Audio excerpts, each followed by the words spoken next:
Hello dear service engineers, ఇది Koel 30 kVA generator. Contactor close అవ్వట్లేదు. వీళ్ళేమో మధ్యలో పుల్ల పెట్టేసి అలా హోల్డింగ్ లో పెట్టారు. ఫస్ట్ ఏమైందో చూద్దాం. కంట్రోలర్ ఆన్ చేయడానికి ట్రై చేద్దాం. కంట్రోలర్ ఆన్ అవ్వట్లేదు. సో ఒకసారి బ్యాటరీ ఛార్జింగ్ ఎలా ఉందో చూద్దాం. ఇక్కడ మల్టీమీటర్తో బ్యాటరీ వోల్టేజ్ చూస్తే 3.86 వచ్చింది.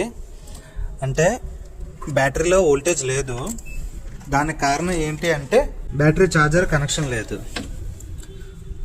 యాక్చువల్గా ఈ ఆటో ప్యానల్ పనిచేయాలి అంటే ఈ రిలేస్ అన్నీ యాక్టివేట్ అవ్వాలి. ఈ రిలేస్ యాక్టివేట్ అయితేనే ఇది పనిచేస్తుంది. మా టీం ఏం చెప్పారు అంటే కాంటాక్టర్ తీసుకొని వెళ్ళి మార్చే అని చెప్పారు. సో నేను చెక్ చేసా. ఇక్కడ చూస్తే కాంటాక్టర్ ఇష్యూ కాదు, బ్యాటరీ ఛార్జింగ్ లేక అవ్వట్లేదు. ఒకసారి నేను బ్యాటరీ ఛార్జర్ కనెక్షన్ పెట్టి ట్రై చేస్తా. ఓకే.